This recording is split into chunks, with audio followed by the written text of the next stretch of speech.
tournament, and the sixth edition is under the Suzuki sponsorship. The group stage team play too much at home and too much away. Tepat malam ini, begini komentar gila Presiden AFF usai mengetahui tiket Indonesia versus Cina ludes dalam hitungan detik. Sementara tiket ASEAN All Stars tak laku sama sekali.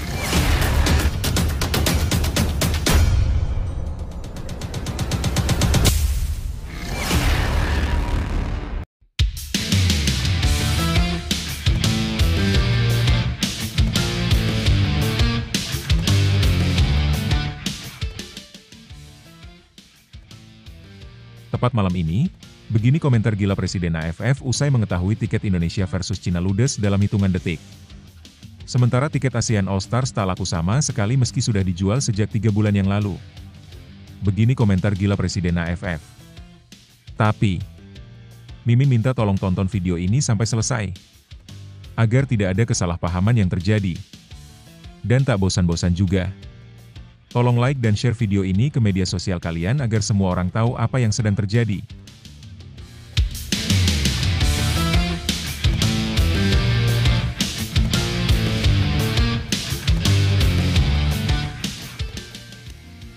Presiden AFF murka. Tiket ASEAN All Stars tak laku, sementara Indonesia versus Cina ludes dalam hitungan detik. Atmosfer sepak bola Asia Tenggara tengah memanas, bukan hanya di lapangan, tapi juga di balik layar. Kekecewaan mendalam tampaknya tengah menyelimuti Presiden AFF, Federasi Sepak Bola ASEAN, setelah tiket pertandingan akbar ASEAN All Stars versus Manchester United yang digelar di Stadion Bukit Jalil, Kuala Lumpur, tak laku di pasaran. Ironisnya, antusiasme justru membludak di Indonesia, di mana tiket pertandingan Timnas Indonesia melawan Cina dalam lanjutan kualifikasi Piala Dunia 2026 habis terjual dalam waktu singkat. Menurut laporan dari berbagai media regional, Presiden AFF merasa geram dengan minimnya minat masyarakat terhadap laga ASEAN All Stars, padahal pertandingan itu dibingkai sebagai event terbesar Asia Tenggara tahun ini, dengan menghadirkan gabungan bintang sepak bola regional Asia Tenggara serta klub raksasa asal Inggris, Manchester United. Seharusnya pertandingan ASEAN All Stars ini jauh lebih besar. Kami menghadirkan klub legendaris dunia.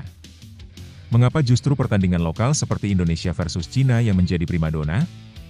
Ujar Presiden AFF dalam sebuah pernyataan yang kini ramai diperbincangkan netizen Asia Tenggara. Namun, kenyataan di lapangan tak bisa dibantah.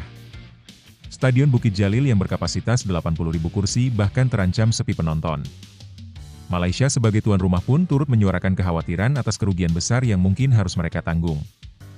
Indonesia harus bertanggung jawab atas kerugian ini. Nah, sebelum lanjut mendengar berita ini, untuk para netizen, keluarkan satu kalimat pamungkas untuk menanggapi kabar ini. Ayo teman, berikan tanggapan kalian di kolom komentar. Bravo Timnas. Bravo Patrick Kluivert. Bravo PSSI. Ayo Garuda. Buktikan bahwa level kita sudah dunia. Buktikan bahwa kita adalah raksasa Asia. Tiket Piala Dunia harga mati. Di sisi lain, jangan lupa juga satu kalimat khusus untuk Patrick Kluivert CS yang sedang berusaha keras memajukan sepak bola Indonesia. Silahkan tulis di kolom komentar. Ayo terbang tinggi Garuda.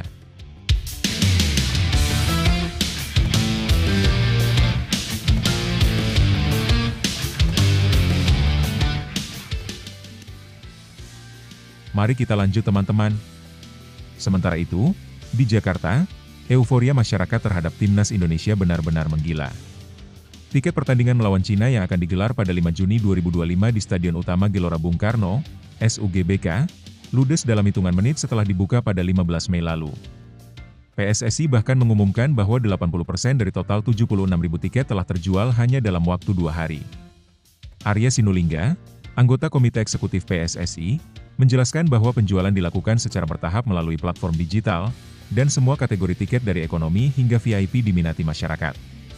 Kami telah menyiapkan sekitar 76.000 kursi. Sekitar 70.000 sudah dibeli. Ini bukti nyata kecintaan rakyat Indonesia pada timnasnya, kata Arya dalam konferensi pers. Masih ada secerca harapan bagi mereka yang belum kebagian tiket. PSSI akan membuka kembali penjualan sisa tiket, sekitar 20%, pada 19 Mei 2025 melalui situs resmi Kita Garuda. Pihak PSSI memperkirakan, perang tiket akan kembali terjadi, mengingat tingginya permintaan dan terbatasnya ketersediaan. Arya menambahkan bahwa supporter yang hadir di stadion akan menjadi kekuatan tambahan yang sangat berharga bagi timnas Indonesia dalam laga yang sangat menentukan nasib mereka di babak ketiga kualifikasi Piala Dunia 2026 zona Asia. Timnas Indonesia kini berada di posisi keempat grup C, mengoleksi 9 poin dari 8 laga.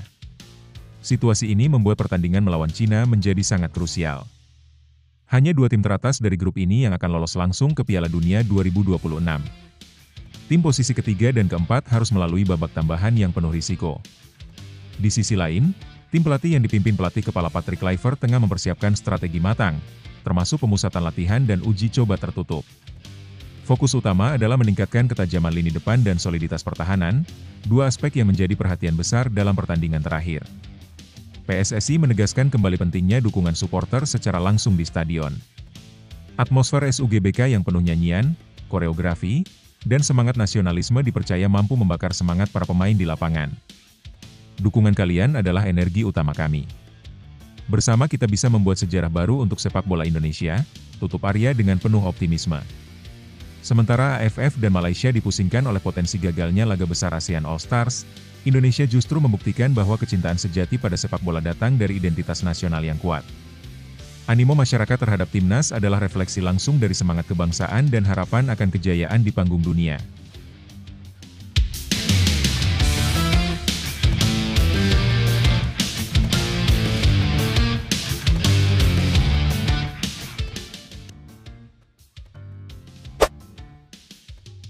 Peluang timnas Indonesia lolos langsung ke Piala Dunia 2026 masih mungkin terjadi. Kesempatan timnas Indonesia untuk lolos langsung ke Piala Dunia 2026 masih terbuka, meski cukup berat. Saat ini, skuad Garuda berada di posisi keempat grup C babak ketiga kualifikasi Piala Dunia 2026 zona Asia dengan koleksi 9 poin. Mereka terpaut 4 angka dari Australia yang berada di posisi kedua, zona aman untuk lolos otomatis. Syarat lolos langsung. Agar bisa melangkah langsung ke putaran final, Indonesia wajib finish di posisi 2 besar grup. Artinya, Indonesia harus menyalip Australia. Secara matematis, peluang itu masih ada karena masih ada 2 pertandingan tersisa yang akan digelar pada Juni 2025. Indonesia dijadwalkan menjamu Cina di Jakarta pada 5 Juni, lalu bertandang ke markas Jepang di Osaka 5 hari kemudian. Di sisi lain, Australia akan menghadapi Jepang di kandang, 5 Juni, dan kemudian bertamu ke Arab Saudi, 10 Juni. Skenario yang harus terjadi. Agar bisa menyalip Australia, timnas Indonesia harus menang dalam 2 laga sisa. Selain itu, Australia tidak boleh meraih lebih dari 1 poin dari 2 pertandingannya. Namun perjuangan belum selesai sampai di situ. Arab Saudi yang sekarang berada di posisi ketiga dengan 10 poin juga harus disalip. Tim tersebut akan menghadapi Bahrain pada laga selanjutnya. Indonesia berharap Saudi maksimal hanya meraih 2 hasil imbang atau bahkan kalah. Pertandingan terakhir jadi penentu. Jika pada laga terakhir Australia dan Arab Saudi hanya bermain imbang, dan Indonesia mampu mencuri kemenangan dari Jepang, maka peluang lolos otomatis bisa terwujud. Tapi perlu diingat, Jepang kemungkinan akan tetap bermain serius meski sudah lolos, demi menjaga performa. Dengan segala hitungan ini, bisa disimpulkan bahwa jalan menuju Piala Dunia 2026 lewat jalur otomatis sangat menantang. Namun selama peluang masih ada, skuad asuhan Patrick Kluivert patut berjuang habis-habisan. Lebih lanjut, situasi timnas Indonesia dalam perjuangan lolos langsung ke Piala Dunia 2026 memang menantang, tapi belum sepenuhnya tertutup. Secara matematis, peluang masih terbuka, namun Indonesia harus tampil sempurna di 2 laga tersisa, sembari berharap pesaing-pesaing utama terpeleset. Kemenangan atas Cina di kandang menjadi harga mati. Namun, ujian sesungguhnya akan datang saat melawan Jepang di Osaka. Jepang dikenal sangat konsisten dan solid, dan meskipun mereka bisa jadi sudah lolos, bukan berarti mereka akan mengendurkan permainan. Tim sekelas Jepang cenderung tetap menjaga ritme dan kebanggaan di setiap pertandingan. Sementara itu, Australia dan Arab Saudi berada di posisi yang lebih menguntungkan. Australia hanya perlu hasil imbang untuk mengamankan posisi, dan Arab Saudi punya 1 laga relatif ringan melawan Bahrain. Maka dari itu, Indonesia bukan hanya harus tampil sempurna, tetapi juga bergantung pada hasil tim lain, sebuah skenario yang membuat peluang ini lebih berat. Meski begitu, dalam sepak bola, kejutan selalu mungkin terjadi. Jika para pemain mampu menjaga fokus dan semangat juang, serta dukungan publik tetap kuat, maka siapa tahu, sejarah bisa ditulis ulang. Tetapi secara realistis, jalur playoff tampaknya menjadi target yang lebih masuk akal saat ini. Jangan pernah berhenti bermimpi, karena sejarah besar selalu lahir dari keyakinan yang tak goyah. Timnas Indonesia saat ini mungkin berada di jalur yang terjal, tapi jalan menuju impian memang tak pernah mudah. Justru di saat semua orang meragukan, di sanalah kesempatan untuk membuktikan bahwa Garuda tak hanya bisa terbang, tapi juga melawan angin. Setiap pertandingan adalah kesempatan. Selama peluit akhir belum berbunyi, harapan masih hidup. Para pemain harus percaya pada diri mereka sendiri, bahwa dengan semangat juang, kerjasama, dan keyakinan, keajaiban bisa tercipta. Kita pernah mengejutkan dunia, dan kita bisa melakukannya lagi. Untuk para pendukung, teruslah nyalakan semangat dari tribun dan layar kaca. Suara kalian, doa kalian, adalah bahan bakar yang bisa mengubah keraguan menjadi keyakinan. Ingat, kita tidak bertarung hanya untuk hari ini, tapi untuk masa depan sepak bola Indonesia. Garuda di dadaku, semangatmu adalah nyala bagi seluruh negeri. Terbanglah tinggi, Timnas, kami bersamamu. Patrick Kluivert sambut kabar baik, Kevin Dix berpeluang pulih lebih cepat dari cedera hamstring. Menjelang laga krusial Timnas Indonesia menghadapi Cina dan Jepang di babak ketiga kualifikasi Piala Dunia 2026 zona Asia, pelatih kepala Patrick Kluivert mendapat angin segar. Salah satu pemain pilar skuad Garuda, Kevin Dix, disebut memiliki peluang besar untuk pulih lebih cepat dari cedera hamstring yang sempat membuatnya diragukan tampil. Kevin Dix mengalami cedera hamstring pada pertengahan April 2025 saat memperkuat klubnya, FC Copenhagen. Cedera tersebut awalnya diperkirakan akan membuat bek berusia 28 tahun itu absen hingga akhir Juni 2025. Estimasi itu didasarkan pada informasi dari laman Transfermarkt, yang memprediksi bahwa Dix akan kembali bugar tepat setelah laga-laga penting Timnas Indonesia selesai digelar. Jika mengikuti jadwal awal pemulihannya, Dix akan melewatkan 2 pertandingan penting Timnas Indonesia, yaitu melawan Cina pada 5 Juni dan Jepang pada 10 Juni 2025. 2 pertandingan ini sangat menentukan posisi Indonesia di grup C, yang merupakan fase terakhir kualifikasi zona Asia untuk Piala Dunia 2026. Namun, kabar baik datang dari pelatih FC Copenhagen, Jacob Nestrup. Dalam sebuah wawancara yang dikutip dari media Denmark, Bold.dk, Nestrup menyampaikan bahwa proses pemulihan Kevin Dix berjalan lebih cepat dari perkiraan awal. Sang pemain bahkan sudah menjalani latihan mandiri sebagai bagian dari program pemulihannya. Kami melakukan segala upaya untuk membantu Kevin, Dix, dan Birger Meling, agar bisa kembali bermain sebelum musim ini berakhir. Kami akan terus memantau kondisi mereka dan menyiapkan semua kemungkinan, kata Nestrup. Saat ini, FC Copenhagen masih memiliki 3 pertandingan tersisa musim ini. Mereka akan bertemu Randers pada 18 Mei dan Nordsjælland pada 25 Mei dalam lanjutan babak playoff Liga Denmark. Setelah itu, mereka akan tampil di partai final Piala Denmark melawan Silkeborg pada 29 Mei 2025. Dengan jadwal itu, Kevin Dix masih memiliki kesempatan untuk turun membela timnya sebelum musim benar-benar berakhir. Apabila Dix mampu kembali tampil dalam 1 atau 2 laga terakhir bersama FC Copenhagen, hal itu akan menjadi sinyal positif bagi Timnas Indonesia.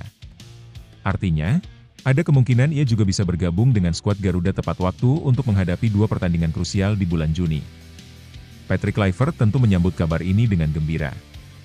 Pasalnya, Dix merupakan salah satu pemain bertahan yang memiliki pengalaman dan kualitas mumpuni di level internasional. Kehadirannya akan sangat membantu lini pertahanan Timnas Indonesia dalam menghadapi lawan-lawan kuat seperti Cina dan Jepang. Sementara itu, Federasi Sepak Bola Indonesia dan tim medis Timnas juga terus menjalin komunikasi dengan pihak klub untuk memantau perkembangan kondisi Dix. Jika proses pemulihannya berjalan mulus, bukan tidak mungkin Dix akan menjadi bagian dari skuad akhir yang dipanggil Kluivert untuk 2 laga penentu tersebut. Dengan persiapan yang terus dimatangkan dan kemungkinan kembalinya Kevin Dix ke lapangan, optimisme publik terhadap Timnas Indonesia pun semakin menguat. Semua pihak tentu berharap Dix bisa kembali tepat waktu dan memberikan kontribusi penting untuk Merah Putih di pentas internasional.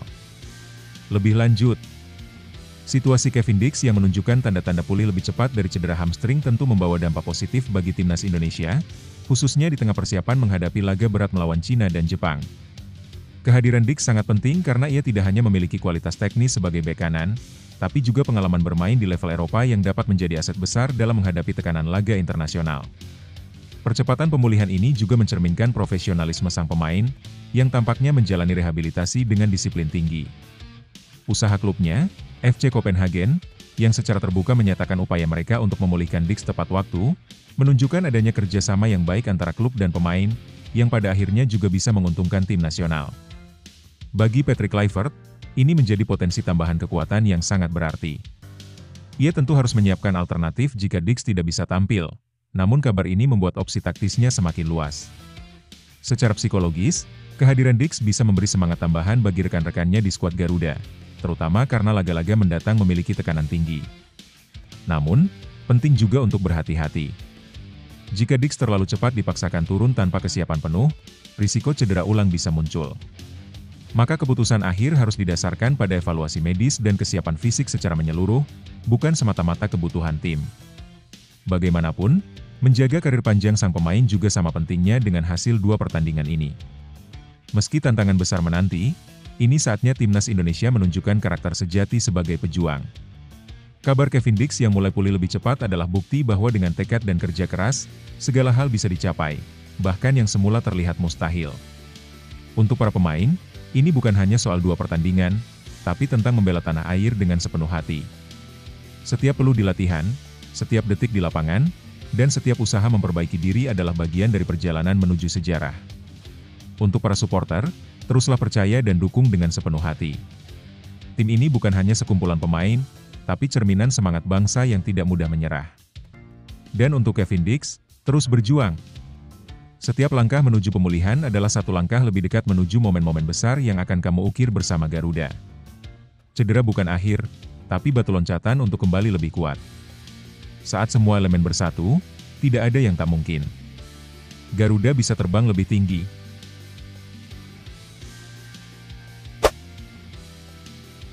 Asisten pelatih Patrick Kluivert tertarik rekrut Mauro Zijlstra untuk timnas Indonesia.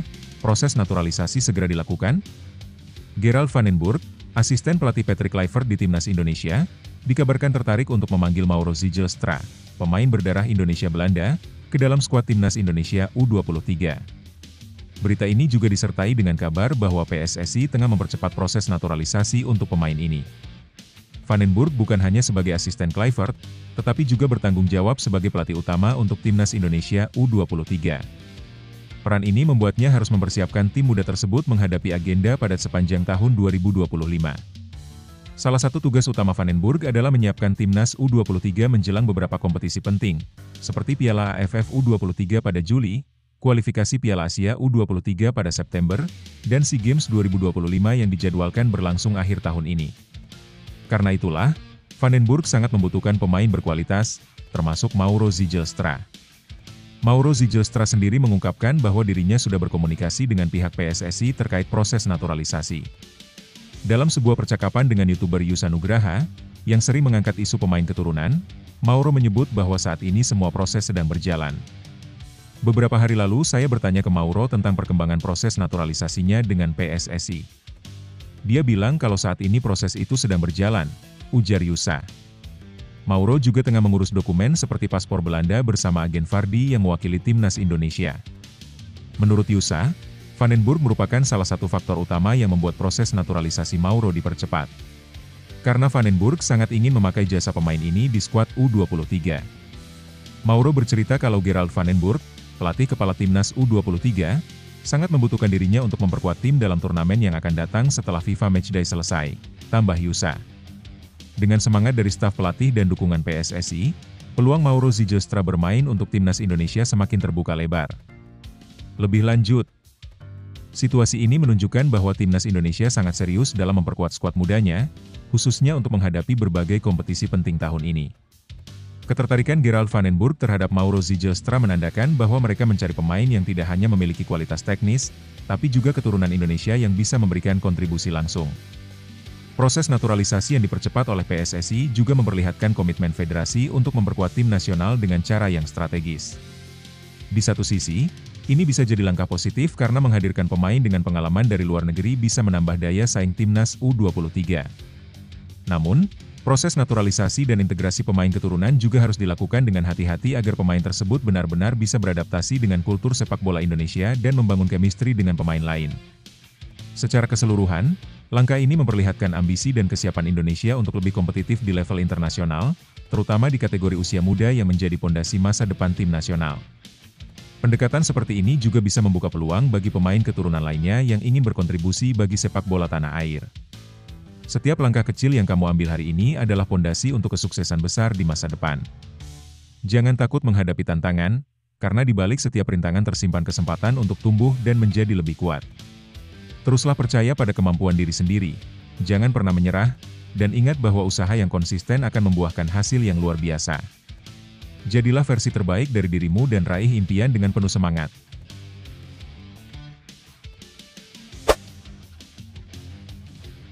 Cina percaya diri tundukkan timnas Indonesia, siapkan diri jadi tuan rumah babak keempat kualifikasi Piala Dunia 2026. Meski peluang timnas Cina untuk melaju ke Piala Dunia 2026 cukup tipis karena harus menghadapi Indonesia dan Bahrain, Federasi Sepak Bola Cina, CFA, tetap mengambil langkah berani yang menuai sorotan. CFA mengumumkan niatnya untuk menjadi tuan rumah babak keempat kualifikasi Piala Dunia 2026 zona Asia serta menggelar pertandingan persahabatan dengan 3 negara lain pada jeda internasional September mendatang. Federasi secara aktif akan mengajukan diri sebagai penyelenggara tahap lanjutan turnamen ini. Tujuannya adalah mendukung penuh perjuangan tim nasional meraih tiket ke Piala Dunia 2026, tulis pernyataan resmi dari CFA. Namun, rencana ini dinilai nekat karena faktanya Cina belum memastikan diri lolos ke babak keempat. Saat ini, posisi mereka berada di dasar klasemen grup C dengan raihan 6 poin, setara dengan Bahrain namun kalah selisih gol. Di atasnya ada Indonesia, 9 poin, Arab Saudi, 10 poin, dan Australia di posisi kedua dengan 13 poin, yang otomatis lolos ke Piala Dunia. Dengan 2 laga tersisa di bulan Juni melawan Indonesia dan Bahrain, Cina masih harus berjuang keras demi mengamankan posisi minimal peringkat ketiga atau keempat agar tetap berpeluang lolos ke babak berikutnya. Zona ini kini masih ditempati Arab Saudi dan Indonesia. Menurut regulasi FIFA, babak keempat akan melibatkan 6 tim yang dibagi ke dalam 2 grup. Format pertandingan akan berlangsung terpusat di satu negara dengan sistem round robin. Setiap tim bertemu 1 kali, dari 8 hingga 14 Oktober 2025. Pemenang masing-masing grup akan langsung lolos ke Piala Dunia 2026. Rencana CFA untuk mengundang 3 tim dalam laga persahabatan juga menuai kritik, terutama karena biayanya dinilai besar dan belum tentu memberikan dampak signifikan jika timnas gagal lolos. Meski begitu, ada pula yang menilai langkah ini penting untuk membangkitkan moral tim dan menunjukkan keyakinan terhadap kemampuan para pemain. Para pendukung kebijakan ini menilai bahwa inisiatif CFA memberi sinyal kuat kepada pelatih dan skuad bahwa federasi tetap percaya pada mereka, walau peluang lolos tipis. CFA juga menyebut 2 alasan utama digelarnya laga persahabatan. Pertama, untuk memberi jam terbang bagi para pemain muda, terlepas dari hasil akhir babak ketiga. Contohnya, Wang Yudong, striker 18 tahun yang tampil tajam di Liga Super Cina, bisa mendapatkan pengalaman internasional yang berharga. Kedua, laga uji coba ini menjadi solusi atas minimnya pertandingan internasional berkualitas yang digelar di Cina dalam beberapa tahun terakhir. Sepinya lawan berkualitas membuat para pemain kurang siap saat menghadapi lawan kuat seperti Jepang, yang mengalahkan Cina 7-0 di awal putaran ketiga. Dengan menghadirkan tim-tim kuat dalam laga persahabatan, Cina berharap dapat meningkatkan kualitas permainan sekaligus menyesuaikan diri dengan intensitas kompetisi sekelas kualifikasi Piala Dunia. Lebih lanjut, situasi ini mencerminkan kepercayaan diri tinggi dari Federasi Sepak Bola Cina, CFA, meskipun posisi mereka di klasemen masih belum aman. Keputusan mereka untuk mengajukan diri sebagai tuan rumah putaran keempat kualifikasi Piala Dunia 2026 dan mengundang 3 tim untuk uji coba bisa dilihat sebagai strategi psikologis yang berani. Mereka tampaknya ingin menanamkan semangat juang kepada tim nasional dengan menunjukkan dukungan penuh, bahkan sebelum tiket lolos ke fase berikutnya mereka kantongi. Namun, langkah ini juga bisa dipandang sebagai perjudian besar. Jika Cina gagal lolos dari putaran ketiga, seluruh rencana menjadi sia-sia dan justru bisa menimbulkan kritik karena pemborosan anggaran. Mengingat posisi mereka yang masih di bawah Indonesia dan Bahrain, peluang lolos tidak besar dan mereka harus memenangkan 2 laga sisa. Di sisi lain, rencana menggelar laga persahabatan juga punya nilai positif. Ini bisa menjadi kesempatan emas bagi pemain muda, seperti Wang Yudong, untuk tampil di level internasional. Selain itu, CFA mungkin ingin mengembalikan reputasi sepak bola mereka yang sempat menurun akibat minimnya laga internasional berkualitas dalam beberapa tahun terakhir. Secara keseluruhan, tindakan CFA bisa dipahami sebagai bentuk optimisme dan upaya membangun kembali mentalitas juara. Namun, waktu dan hasil pertandingan melawan Indonesia serta Bahrain akan menjadi ujian utama apakah langkah ini realistis atau sekadar ilusi ambisius. Jangan pernah ragu untuk bermimpi besar, karena dari mimpi itulah langkah nyata menuju kesuksesan dimulai. Setiap tantangan yang kamu hadapi adalah kesempatan untuk tumbuh dan membuktikan bahwa kamu lebih kuat dari rintangan itu. Terus berjuang, percaya pada kemampuan diri, dan ingat bahwa kegagalan bukan akhir, melainkan batu loncatan untuk meraih kemenangan yang lebih besar. Semangat terus, karena perjalanan hebat dimulai dari keberanian untuk melangkah.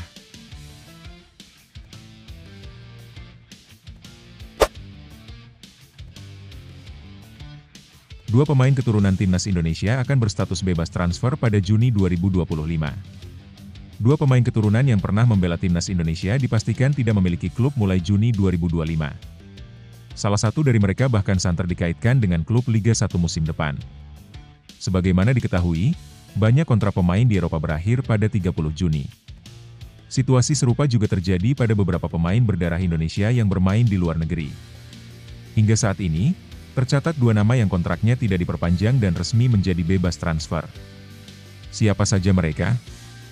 1. Justin Hubner. Bek muda yang satu ini telah mengumumkan kepergiannya dari Wolverhampton Wanderers.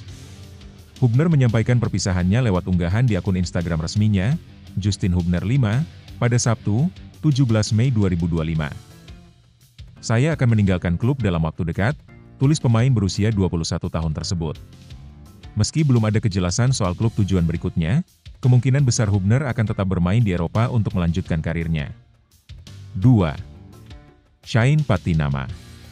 Setelah 2 musim bersama KS Eupen, Shane Patinama memutuskan untuk mengakhiri kiprahnya di Liga Belgia. Bek kiri ini sudah resmi hengkang dari klub tersebut. Pemain keturunan Maluku ini dirumorkan tengah diincar Bayangkara FC yang sedang membutuhkan tambahan pemain di sektor bek kiri untuk kompetisi Liga 1 musim depan. Selain itu, ada juga kabar bahwa KL City FC dari Malaysia tertarik merekrutnya. Klub tersebut disebut ingin mendatangkan pemain timnas Indonesia guna menarik lebih banyak penonton ke stadion. Demikian informasi mengenai dua pemain keturunan Indonesia yang kini berstatus bebas transfer. Semoga keduanya segera menemukan klub baru untuk melanjutkan karir mereka. Lebih lanjut, situasi ini menunjukkan tantangan yang dihadapi pemain keturunan Indonesia yang berkarier di luar negeri. Justin Hubner dan Shane Patinama, dua nama yang pernah menjadi bagian penting timnas Indonesia, kini menghadapi masa transisi penting dalam karir mereka setelah kontraknya berakhir. Keputusan Hubner meninggalkan Wolverhampton memberi sinyal bahwa ia mencari peluang baru, mungkin di klub yang bisa memberinya menit bermain lebih konsisten. Mengingat usianya yang masih muda dan pengalamannya di Inggris, peluang tetap terbuka luas di Eropa, meskipun kepindahan ke Asia, termasuk Liga 1, juga bukan hal yang mustahil jika ada tawaran menarik. Sementara itu, Patinama yang telah resmi meninggalkan KS Eupen tampaknya lebih dekat dengan kepindahan ke Asia Tenggara. Rumor yang mengaitkannya dengan Bayangkara FC dan KL City FC menunjukkan bahwa namanya masih cukup menarik di kawasan ini, terutama dengan statusnya sebagai pemain timnas. Klub-klub di Asia kini juga semakin terbuka dalam rekrut pemain diaspora, terutama jika mereka membawa nilai tambah secara teknis maupun komersial. Keduanya kini berada di titik penting yang bisa menentukan arah karir mereka ke depan. Semoga saja mereka bisa menemukan klub yang tidak hanya memberi kontrak, tetapi juga ruang untuk berkembang dan tetap berkontribusi bagi timnas Indonesia. Perjalanan dalam dunia sepak bola tak selalu mulus. Ada saatnya berada di puncak, ada pula momen ketika harus memulai kembali dari titik nol. Justin Hubner dan Shane Patinama saat ini mungkin sedang berada di persimpangan, tapi justru disinilah karakter dan semangat juang seorang pemain sejati diuji. Status tanpa klub bukan akhir dari segalanya, ini adalah awal baru. Kadang, pintu terbaik justru terbuka ketika kita terpaksa meninggalkan yang lama. Yang terpenting adalah tetap percaya pada kemampuan diri sendiri, menjaga semangat, dan terus bekerja keras. Bagi pemain-pemain diaspora seperti mereka, perjalanan ini lebih dari sekadar karir. Ini juga tentang harapan dan inspirasi bagi banyak anak muda Indonesia. Dan siapa tahu, klub baru yang mereka tuju nanti justru menjadi panggung terbaik untuk menunjukkan potensi yang selama ini tertahan. Ingat, setiap akhir adalah awal dari sesuatu yang lebih besar. Terus melangkah, terus bermimpi, dan jangan pernah berhenti berjuang.